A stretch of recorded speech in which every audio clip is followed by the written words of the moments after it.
প্রথমেই দেখে নেব আজকের 15টি তাজা সংবাদ। শুরুতেই শিরোনাম। বদলের বাংলায় বীরভূম জেলা পরিষদে শুরু অডিট। কাজল বললে দুর্নীতির প্রমাণ হলে ইস্তফা দেব। মৃত্যু শংসাপত্র জট কাটাতে বড় পদক্ষেপ। বড় স্তরে 16 রেজিস্ট্রার নিয়োগ করল কেএমসি।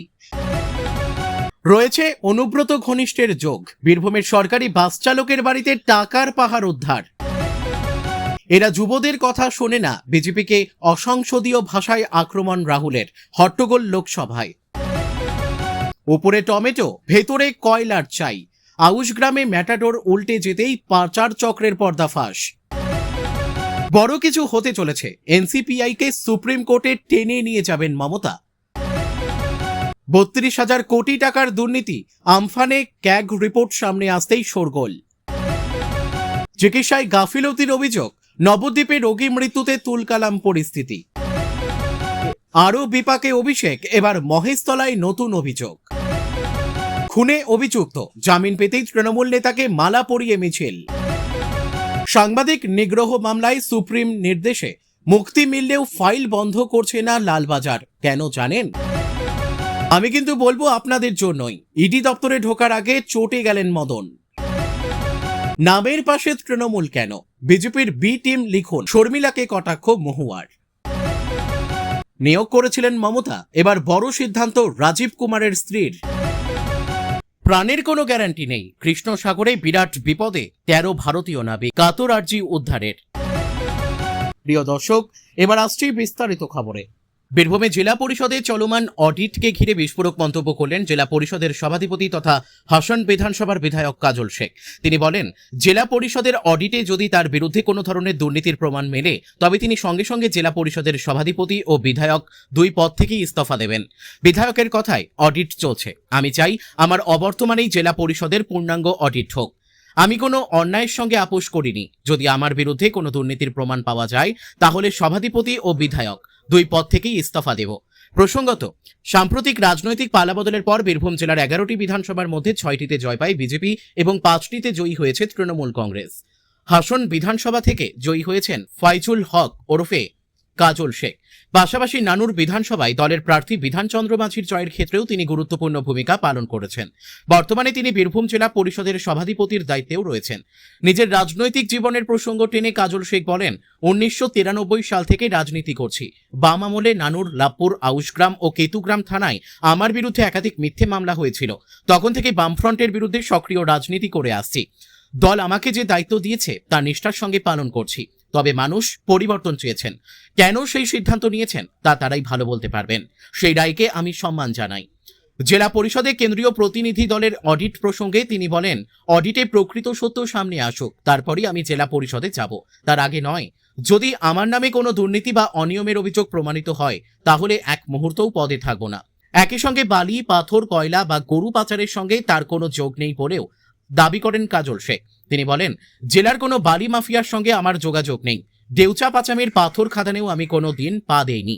দীর্ঘ রাজনৈতিক জীবনে বহুদিন কোনো সাংগঠনিক বা প্রশাসনিক পদ না পেলেও দলের প্রতি কোনো ক্ষোভ নেই বলেও জানান কাজল। তবে আক্ষেপের সুরে বলেন, রাজনীতিতে কখনো কখনো দুপা পিছিয়েও যেতে হয়। মানুষের সঙ্গে কিছুদিনের জন্য ভুল বোঝাবুঝি বা দূরত্ব তৈরি হয়েছে, সেই দূরত্ব দূর করার চেষ্টা করব। জেলা পরিষদেও যাব, হাসন বিধানসভাতেও মানুষকে পরিষেবা দেব। মৃত্যু শংসাপত্র ইস্যু বন্ধ হয়ে যাওয়ায় তৈরি হওয়া জট কাটাতে গুরুত্বপূর্ণ পদক্ষেপ নিল কলকাতা পুরসভা। মঙ্গলবার পুরসভার পক্ষ থেকে 16 জন বড় স্তরের আধিকারিককে রেজিস্ট্রার হিসেবে নিয়োগ করা হয়েছে। তাদের জন্ম ও মৃত্যু নথিভুক্ত করা এবং সংশ্লিষ্ট শংসাপত্র ইস্যু করার ক্ষমতাও দেওয়া হয়েছে। সম্প্রতি শহরের বিভিন্ন শ্মশানে কর্মরত সাব রেজিস্ট্রারদের মৃত্যু শংসাপত্র ইস্যু করা থেকে বিরত থাকতে বলা হয়েছিল। এরপর থেকেই বহু পরিবার নির্ধারিত সময়ে মৃত্যু শংসাপত্র না পাওয়ায় সমস্যায় পড়েন। শনিবার থেকে এই পরিষেবা কার্যত বন্ধ থাকায় উত্তরাধিকার, বীমা, পেনশন, ব্যাংকিং ও সম্পত্তি সংক্রান্ত একাধিক আইনি প্রক্রিয়াও আটকে যায়। নতুন নির্দেশ অনুযায়ী 13 জন এক্সিকিউটিভ হেলথ অফিসার, 1 জন deputy chief municipal health officer এবং 2 জন মেডিকেল অফিসার ইনচার্জকে রেজিস্ট্রার হিসেবে দায়িত্ব দেওয়া হয়েছে। তারা নিজেদের এলাকায় জন্ম ও মৃত্যুর নথিভুক্তিকরণ, শারীরিক ও ডিজিটাল রেকর্ড সংরক্ষণ, দেরিতে নথিভুক্তির আবেদন, সংশোধন ও বাতিলের আবেদন পর্যালোচনা এবং জন্ম মৃত্যু শংসাপত্রের প্রত্যয়িত কপি ইস্যু করতে পারবেন। তবে কেএমসির স্বাস্থ্য দপ্তরের আধিকারিকরা জানিয়েছেন, নতুন রেজিস্ট্রারদের ডিজিটাল সিগনেচার এবং জন্মমৃত্যু তথ্য সিভিল রেজিস্ট্রেশন পোর্টালে প্রয়োজনীয় লগইন ও আপলোডের অনুমতি দেওয়ার কিছু প্রযুক্তিগত কাজ এখনো বাকি রয়েছে। এই প্রক্রিয়া শেষ হলেই বর্তমানের পাশাপাশি শনিবার থেকে আটকে থাকা সমস্ত মৃত্যু শংসাপত্র ইস্যু শুরু করা হবে। বর্তমানে মৃত ব্যক্তির পরিবারের সদস্যরা চিকিৎসকের দেওয়া মেডিকেল ডেথ সার্টিফিকেট এবং মৃতের আধার কার্ড জমা দেওয়ার পর শুধুমাত্র একটি রসিদ পাচ্ছেন, কিন্তু এই রসিদের কোনো আইনি বৈধতা নেই। ফলে উত্তরাধিকার, বীমা, পেনশন, ব্যাংক অ্যাকাউন্ট সংক্রান্ত কাজ কিংবা সম্পত্তি হস্তান্তরের মতো গুরুত্বপূর্ণ কাজ সম্পূর্ণ করা যাচ্ছে না। এছাড়াও বর্তমানে দাহ শংসাপত্র ও ইস্যু করা হচ্ছে না। এর ফলে যারা কলকাতার বাইরে থাকেন কিন্তু কেএমসি এলাকার কোনো শ্মশানে শেষকৃত্য সম্পূর্ণ করেন, তারা নিজ নিজ এলাকার পুরসভা বা পঞ্চায়েত থেকে মৃত্যু শংসাপত্রের আবেদনও করতে পারছেন না। এই সমস্যা শুরু হয় 25শে জুলাই থেকে। অভিযোগ, ওই দিন থেকেই শহরের শ্মশানগুলিতে মৌখিক নির্দেশ পৌঁছায় যে পরবর্তী নির্দেশ না দেওয়া পর্যন্ত মৃত্যু শংসাপত্র ও দাহ শংসাপত্র ইস্যু করা যাবে না। এরপর থেকেই বহু পরিবার চরম ভোগান্তির মুখে পড়েন। দক্ষিণ কলকাতার বাসিন্দা অন্বেষা দত্ত জানান, তার শাশুড়ির মৃত্যু রবিবার হয় এবং কেওড়াতলা মহাশ্মশানে শেষকৃত্য সম্পূর্ণ করা হয়।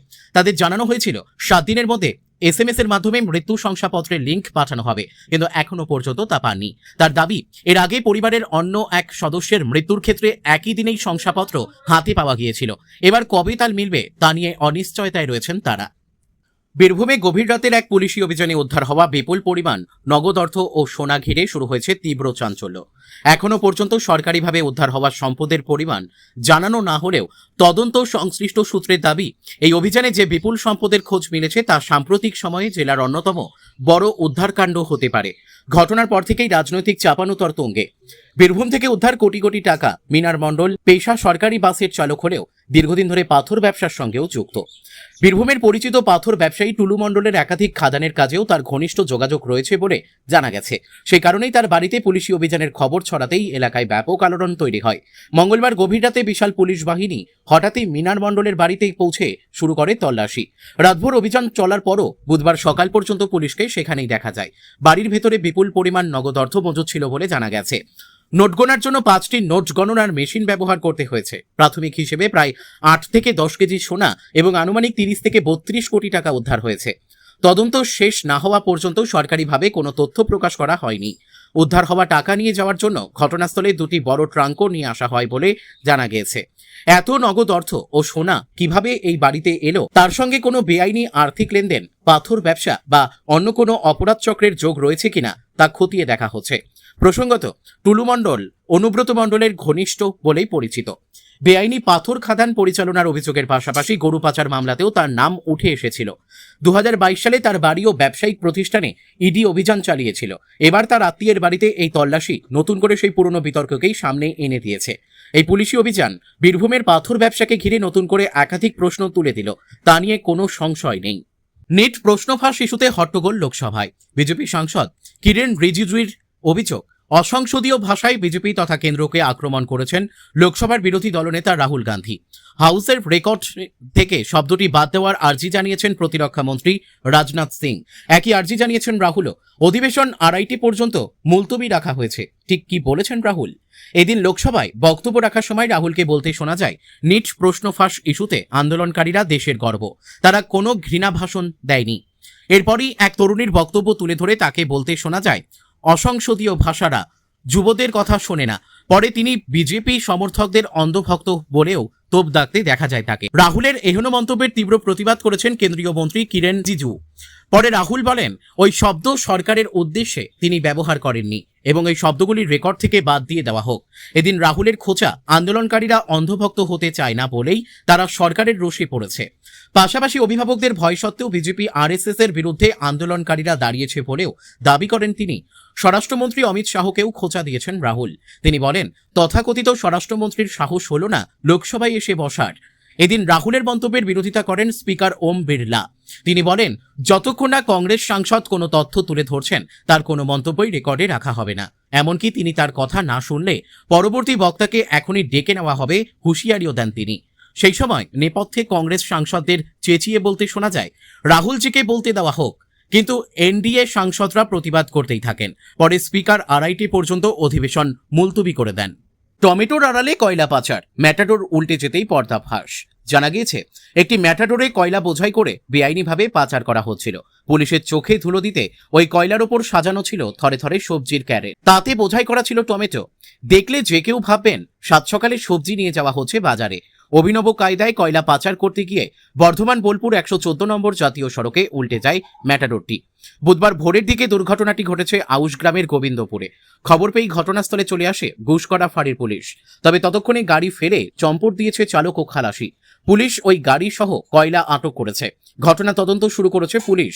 স্থানীয় ও পুলিশ সূত্রে জানা গিয়েছে, এদিন ভোরের দিকে ওই ম্যাটাডোরটি ঘুষকরার দিকে যাচ্ছিল। গোবিন্দপুরের কাছে ম্যাটাডোরের সামনের একটি চাকা ফেটে যায়। তখনই নিয়ন্ত্রণ হারিয়ে গাড়িটি উল্টে যায়। ম্যাটাডোর উল্টে যেতেই সবজির ক্যারেটগুলি ছিটকে পড়ে রাস্তায়। এরপরই ঝুলি থেকে বেরিয়ে পড়ে বিড়াল থুরি কয়লা, যার ওপরে থরে থরে সাজানো ছিল টমেটোর ক্রেট। স্থানীয় বাসিন্দারা দেখেই খবর দেয় পুলিশে। এরপর দুর্ঘটনাগ্রস্ত গাড়িটি উদ্ধার করতে নিয়ে আসা হয় ক্রেন। তবে চালক ও খালাসির হদিশ পায়নি পুলিশ। এই কয়লা কোথা থেকে আনা হচ্ছিল, কোথায় নিয়ে যাওয়া হচ্ছিল তা জানতে তদন্ত শুরু হয়েছে। তৃণমূল কংগ্রেসের ভাঙনের পর এবার কি প্রতিশোধের পালা? বড় ইঙ্গিত তৃণমূল কংগ্রেস সাংসদ কল্যাণ বন্দ্যোপাধ্যায়ের। আগামী এক সপ্তাহের মধ্যে ঘটতে চলেছে বড় কোনো ঘটনা, দাবি কল্যাণ বন্দ্যোপাধ্যায়ের। তবে কি ঘটবে তা স্পষ্ট করতে চাননি আইনজীবী সাংসদ। তৃণমূল কংগ্রেসের পরিচয়ই এখনো সংসদে যোগ দিতে হচ্ছে বিক্ষুব্ধ 20 জন সাংসদকে। এনসিপিআই দল এখনো স্পিকার ওম বিড়লার কাছ থেকে মান্যতা পায়নি, তাই গতকাল তৃণমূল পরিচয়েই এনডিএ বৈঠকে যোগ দিতে হয়েছে 20 সাংসদকে। এবার এই 20 জন বিক্ষুব্ধ সাংসদদের নিয়ে বড় সিদ্ধান্ত নিতে পারে তৃণমূল। এনসিপিআই দল নিয়ে লোকসভার স্পিকার সিদ্ধান্ত জানানোর আগেই সুপ্রিম কোর্ট যেতে পারে তৃণমূল কংগ্রেস, এমনটাই ইঙ্গিত দিলেন কল্যাণ বন্দ্যোপাধ্যায়। এখনই সুপ্রিম কোর্টে যাওয়া উচিত বলে অভিষেকের কাছে আবেদন করেছেন কল্যাণ। মমতা অভিষেকের তরফে সবুজ সংকেত এলেই এনসিপিআই এর বৈধতা তথা 20 জন সংসদের দলত্যাগ বিরোধী আইন লাগু হওয়ার বিষয় নিয়ে সুপ্রিম কোর্টে মামলা দায়ের হতে পারে। এনসিপিআই সাংসদদের এনডিএ বৈঠকে যোগ দেওয়া নিয়ে তৃণমূল কংগ্রেস সাংসদ কল্যাণ বন্দ্যোপাধ্যায় বলেন, এরা গদ্দার। পশ্চিমবঙ্গে একসঙ্গে এতজন গদ্দার জন্ম নেয়নি আগে। মির্জাফর একজন বেঈমান ছিল, এখানে 20টা গদ্দার। সুপ্রিম কোর্টে এটা নিয়ে সিদ্ধান্ত হবে। যেদিন থেকে ওরা এনসিপিআইতে গিয়েছে সেদিন থেকেই ডিফেকশন লাগু হয়ে গিয়েছে। সুপ্রিম কোর্টে যাওয়ার জন্য পরামর্শ দিয়েছি আমি। দল যদি সিদ্ধান্ত নেয় এরা ডিফেক্টেড এমপি, তাই ওরা কোথায় মিটিং এ গিয়েছে যায় আসে না। এরা তো 20 জন সাংসদ, পশ্চিমবঙ্গে এনসিপিআই এর 20 জন সাংসদও নেই। 20 জন মিলে একটা মিটিং ডাকতে পারেনি কলকাতায়। এরা সময় কাটানোর জন্য গিয়েছে, কেউ ঘুরে বেড়াচ্ছে, কেউ বড় বড় কথা বলছেন, কেউ বিশাল খুশি হাওয়াতে উঠছে। কিন্তু সংবিধান অনুযায়ী যেদিন থেকে ওরা গিয়েছে, অর্থাৎ দল ছেড়ে গিয়েছে, সেদিন থেকে আর মেম্বারশিপ নেই। এবং সুপ্রিম কোর্ট যদি সিদ্ধান্ত নেয় তাহলে সেটাই সিদ্ধান্ত হবে। 2/3 হিসাবে হয় না, সেটা আসল পার্টি গেলে হয়। প্রসঙ্গত, প্রথম বৈঠকে ডাক না পেলেও সংসদে এনডিএর বড় মুখদের পাশে বসেছেন কাকলি ঘোষ দস্তিদার। প্রধানমন্ত্রী নরেন্দ্র মোদী নিজে এসে এনডিএর বাকি সাংসদদের সঙ্গে আলাপ করিয়ে দিয়েছেন। এনডিএর দ্বিতীয় বৈঠকেও সামিল হয়েছিল এনসিপিআই। স্পিকারের কাছে আর্জি নিয়ে কল্যাণ বলেন, স্পিকার সিদ্ধান্ত নেননি বলেই তো আমরা বসে থাকতে পারি না। আমি তাই পরামর্শ দিয়েছি যে সুপ্রিম কোর্টে যান। এবার আমাদের দলের তো বড় বড় আইনজীবী আছে, তারা সিদ্ধান্ত নেবেন। এনসিপিআই ও সুদীপ বন্দ্যোপাধ্যায়কে আক্রমণ করে বলেন, সুদীপ বন্দ্যোপাধ্যায়ের বিরুদ্ধে যা পোস্টার পড়ছে ঠিক পোস্টার। ওর মতো বেইমান গদ্দার সুবিধাবাদী আছে না, শরীরও ঠিক নেই, মাথারও ঠিক নেই। 20 জনেরই ট্রিটমেন্টের দরকার।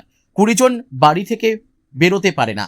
স্পিকারের কাছে যে চিঠি দিয়েছিল তাতে স্পষ্ট লিখেছিল যে এনসিপিআইতে যাচ্ছি। স্পিকার সেই চিঠি গ্রহণ করেছে, আমাদের আগে বসার জায়গা দিয়েছে। 21শে জুলাইয়ের পরও বিদ্রোহী সাংসদ বিধায়কদের জন্য দরজা খোলা আছে কিনা সেই প্রশ্নে কল্যাণ বলেন, আগামী সপ্তাহের পরই আশা করি একটা কিছু দেখতে পাবেন, একটু অপেক্ষা করুন। আগামী সপ্তাহ বা তারপরে আমার কাছে আসতে হবে। অভিষেক বন্দ্যোপাধ্যায়ের সঙ্গে কথা না হলেও তিনি টেক্সট করেছিলেন বলে জানান কল্যাণ। তার জবাবে কল্যাণ পরামর্শ দেন যে তৃণমূলের সুপ্রিম কোর্টে যাওয়া উচিত। ভয়ঙ্কর ঘূর্ণিঝড়, বছর 6 আগে সেই ঘূর্ণিঝড়ে লণ্ডভণ্ড হয়ে গিয়েছিল সুন্দরবন সহ বিভিন্ন এলাকা। আমফানের সেই ক্ষত এখনো পুরোপুরি সারেনি। তারই মধ্যে আমফান নিয়ে সামনে এলো ভয়ঙ্কর তথ্য। কম্পট্রোলার অ্যান্ড অডিটর জেনারেল এর রিপোর্ট সামনে এলো, ভয়ঙ্কর দুর্নীতি। রিপোর্ট বলছে, ত্রাণ ও নদী বাঁধ পুনর্নির্মাণের জন্য প্রায় 32,000 কোটি টাকা বাড়িয়ে দেখিয়েছিল তৎকালীন রাজ্য সরকার। ক্যাগের রিপোর্ট সামনে আসতেই শুরু হয়েছে রাজনৈতিক চাপানোতর। গত 25শে জুলাই ক্যাগের প্রতিবেদনে উল্লেখ করা হয়েছে, পূর্বতন তৃণমূল সরকার আমফানের ত্রাণ এবং নদী বাঁধ পুনর্নির্মাণের দাবিতে প্রায় 32,000 কোটি টাকা বাড়িয়ে দেখিয়েছিল। সুপার সাইক্লোন আমফানে সুন্দরবন এবং আশপাশের উপকূলীয় অঞ্চল মারাত্মকভাবে ক্ষতিগ্রস্ত হয়েছিল। তার পরবর্তী সময়ে এই বিপুল পরিমাণ অর্থ বাড়িয়ে দেখানো হয়। ক্যাগ রিপোর্টে কি বলা হয়েছে? আর্থিক অসঙ্গতি এবং 32,000 কোটি টাকার অতিরিক্ত দাবি। কেন্দ্রীয় সরকারের কাছে তহবিল চাওয়ার সময় তৎকালীন রাজ্য সরকার পরিকাঠামো, বিশেষ করে সুন্দরবন, নদীবাঁধ এবং ঘরবাড়ির ক্ষয়ক্ষতির পরিমাণ 32,000 কোটি টাকা বাড়িয়ে দেখিয়েছিল। 125.7 কোটি টাকার লেনদেনে অমিল 1,44,000। 175টি ব্যাংক অ্যাকাউন্টে মোট 125.7 কোটি টাকার লেনদেন হয়েছে। আমফানের ত্রাণ ও ক্ষতিপূরণের টাকা সাধারণ দুর্গত মানুষের কাছে পৌঁছানোর বদলে তৃণমূল কংগ্রেস নেতাদের ঘনিষ্ঠ আত্মীয় স্বজন, পরিবার এবং প্রভাবশালীদের ব্যাংক অ্যাকাউন্টে বেআইনিভাবে চলে গিয়েছিল 18.7 কোটি টাকার ডুপ্লিকেট আবাসন অনুদান। ঘরবাড়ি তৈরি এবং বাঁধ স্থানান্তরের অনুদান 9,226 জন ভুয়ো বা একই নামের একাধিক উপভোক্তার অ্যাকাউন্টে বারবার জমা করা হয়েছে, যার পরিমাণ 18.7 কোটি টাকা। 2.82 কোটি টাকার পুরনো তালিকা ব্যবহার। 2020 সালের আমফানের বাঁধ ক্ষতিপূরণের ক্ষতিগ্রস্তদের জন্য বরাদ্দ অর্থ 2019 সালের বুলবুল ঘূর্ণিঝড়ের একটি পুরনো তালিকা ব্যবহার করে 5,627 জন ব্যক্তির মধ্যে বল্টন করা হয়েছে। তৃণমূল কংগ্রেসের স্থানীয় নেতা এবং প্রভাবশালী ব্যক্তিরা দুর্গত মানুষের জন্য বরাদ্দ আমফানের ত্রাণ ও নদী বাঁধ পুনর্নির্মাণের বিপুল পরিমাণ টাকা জালিয়াতি ও বেআইনি লেনদেনের মাধ্যমে আত্মসাৎ করেছেন, যা 2.82 কোটি টাকা। বাঁধের কাঠামোগত ব্যর্থতা। দেখা গিয়েছে যে কংক্রিট এবং মাটির বাঁধগুলির ভেতরের দিকের ঢাল সংকীর্ণ এবং উচ্চতা ডিপিআর অনুমোদিত পরিমাপের চেয়ে কম ছিল। ত্রুটিপূর্ণ বোল্ডার পিচিং। নির্মাণ সামগ্রীর খরচ আত্মসাৎ করার জন্য ঠিকাদাররা তীব্র ভাঙ্গন প্রবণ নদীর তীরে পাথরের অত্যন্ত পাতলা স্তর বা বোল্ডার পিচিং করেছিলেন। এর ফলে জোয়ারের চাপে কাঠামো ভেঙে যাওয়ার ঝুঁকি তৈরি হয়। অসম্পূর্ণ নির্মাণ কাজ। সুন্দরবনের সবচেয়ে ঝুঁকিপূর্ণ গোসাবা, সাগর, বাসন্তী, কুলতলি এবং ক্যানিং এলাকাগুলোতে ভেঙে যাওয়া নদীবাঁধ মেরামতের অর্ধেকেরও বেশি গুরুত্বপূর্ণ কাজ সম্পূর্ণ আর্থিক তহবিল ব্যবহারের পরেও অসম্পূর্ণ থেকে গিয়েছে। প্রশাসনিক নিয়ন্ত্রণের অভাব। রাজ্য সরকার কোনো বাধ্যতামূলক যাচাই বা নজরদারি কাঠামো ছাড়াই সরাসরি সুবিধাভোগীদের অ্যাকাউন্টে টাকা অর্থাৎ ডিবিটি পাঠিয়েছে, যা প্রাতিষ্ঠানিক দুর্নীতির পথ সহজ করে দিয়েছে। পরিবেশগত ক্ষতি। তড়িঘড়ি করে এবং অনুমোদনহীন রাস্তা ও বাঁধ নির্মাণের সময় প্রতিরক্ষামূলক ম্যানগ্রোভ অরণ্যের বিস্তীর্ণ অংশ বেআইনিভাবে কেটে ফেলা হয়েছে, যা প্রাকৃতিক মৃত্তিকা ক্ষয়কে আরও ত্বরান্বিত করেছে। ক্যাগের রিপোর্ট সামনে আসার পর সুন্দরবনের ক্ষতিগ্রস্ত মানুষ সরব হয়েছেন। কাঁদতে কাঁদতে এক মহিলা বললেন, দেওয়াল পড়ে গিয়েছিল, একটা ত্রিপল চেয়েছিলাম, দেয়নি। শিশুদের নিয়ে কিভাবে দিন কাটিয়েছি আমরাই জানি। দোষীদের কঠোর শাস্তির দাবি জানিয়েছেন তারা। কি বলছে কালীঘাট তৃণমূল? ক্যাগ রিপোর্ট নিয়ে মন্তব্য করতে চাইলেন না কালীঘাট তৃণমূলের সাংসদ কল্যাণ বন্দ্যোপাধ্যায়। তিনি বলেন, ক্যাগ রিপোর্ট নিয়ে আমি বলতে পারবো না। ববি, ফিরাদ হাকিম, অরূপ বিশ্বাস, জাভেদ খানরা ভালো বলতে পারবেন, ওরা তখন মন্ত্রী ছিল। কালীঘাট তৃণমূলের বিধায়ক কুণাল ঘোষ বলেন, ক্যাগ বেছে বেছে তথ্য দিচ্ছে কিনা সেটা দেখা দরকার।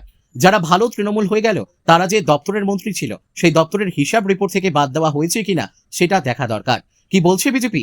আমফানে দুর্নীতি নিয়ে তৃণমূলকে খোঁচা দিয়ে রাজ্য বিজেপির প্রধান মুখপাত্র দেবজিৎ সরকার বলেন, কেন্দ্র থেকে আসা টাকা চুরি করেছে, ত্রাণের টাকা চুরি করেছে, মৃতদেহকে ঢাকা দেওয়ার কাপড়ও চুরি করেছে তৃণমূল। রাজ্য সরকারের কাছে আমাদের আবেদন, দোষীদের সাজা দিতে হবে। অক্সিজেন সরবরাহে চরম গাফিলতি, চিকিৎসায় অবহেলার অভিযোগ। রোগী মৃত্যুকে কেন্দ্র করে তীব্র চাঞ্চল্য ছড়ালো নবদ্বীপ হাসপাতালে। মৃত ব্যক্তির নাম সুমন চক্রবর্তী। তিনি নবদ্বীপেরই স্থানীয় বাসিন্দা। এই ঘটনায় হাসপাতাল চত্বরে নিহতের পরিবারের পাশাপাশি বিক্ষুব্ধ জনতা ব্যাপক প্রতিবাদ বিক্ষোভ দেখায়। উত্তেজনার খবর পেয়ে পরিস্থিতি সামাল দিতে ঘটনাস্থলে পৌঁছায় নবদ্বীপ থানার পুলিশ। ঘটনার সূত্রপাত এদিন দুপুরে। স্থানীয় সূত্রে জানা গিয়েছে, মারাত্মক হৃদরোগজনিত সমস্যা নিয়ে সুমন চক্রবর্তীকে আশঙ্কাজনক অবস্থায় নবদ্বীপ হাসপাতালে ভর্তি করা হয়েছিল। পরিবার সূত্রে অভিযোগ, হাসপাতালে আনার পরেই তার শারীরিক অবস্থার দ্রুত অবনতি হতে থাকে। তৎক্ষণাৎ তাকে যে অক্সিজেন সিলিন্ডারটি দেওয়া হয়েছিল সেটি কার্যত খালি ছিল। বারবার অক্সিজেন সরবরাহ বন্ধ হয়ে যাচ্ছিল।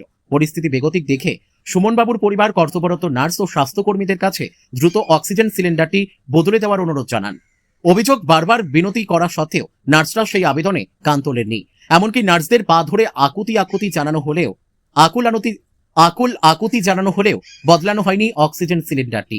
পরিবারের দাবি, পর্যাপ্ত অক্সিজেন না পাওয়ায় কিছুক্ষণের মধ্যেই মৃত্যুর কোলে ঢলে পড়েন ওই ব্যক্তি। রোগীর মৃত্যুর খবর ছড়িয়ে পড়তেই হাসপাতাল চত্বর কার্যত রণক্ষেত্রে পরিণত হয়। পরিবারের সদস্য ও স্থানীয় বাসিন্দারা চিকিৎসায় চরম গাফিলতির অভিযোগ তুলে ক্ষোভে ফেটে পড়েন। যদিও এই চাঞ্চল্যকর অভিযোগ ও রোগীর মৃত্যুর বিষয়ে হাসপাতাল কর্তৃপক্ষের তরফ থেকে এখনো পর্যন্ত কোনো প্রতিক্রিয়া পাওয়া যায়নি। ফের আরও এক বিস্ফোরক অভিযোগ অভিষেক বন্দ্যোপাধ্যায়ের বিরুদ্ধে। মহেশতলায় 1,000 কোটি টাকার জমি দুর্নীতির অভিযোগে নাম জড়ালো ডায়মন্ড হারবারের সাংসদের। অভিষেক সহ একাধিক ব্যক্তির বিরুদ্ধে থানায় অভিযোগ দায়ের করলেন দক্ষিণ 24 পরগনার বিজেপি নেতা অভিজিৎ দাস ওরফে ববি। অভিষেকের বিরুদ্ধে ব্যবস্থা নেওয়ার দাবি জানালেন বিজেপি নেতা। এদিকে তার বিরুদ্ধে পরপর এফআইআর নিয়ে কড়া জবাব দিলেন অভিষেক। তার বিরুদ্ধে একের পর এক এফআইআর নিয়ে বিজেপিকে নিশানা করে সোশ্যাল মিডিয়ায় অভিষেক লেখেন, আমার মনে হয় পশ্চিমবঙ্গে ক্ষমতায় আসার পর বিজেপি সরকার প্রকৃত উপভোক্তাদের কাছে আয়ুষ্মান ভারত ও লক্ষ্মীর ভাণ্ডারের সুবিধা পৌঁছে দেওয়ার চেয়ে আমার বিরুদ্ধে এফআইআর দায়ের করতেই বেশি সময় ব্যয় করেছে। এরপরই তার বার্তা, এইসব কৌশলে আমি ভয় পাই না কিংবা থেমে যাই না। আপনারা যা করার করুন, আমি জনগণের দেওয়া দায়িত্ব পালন করে যাব।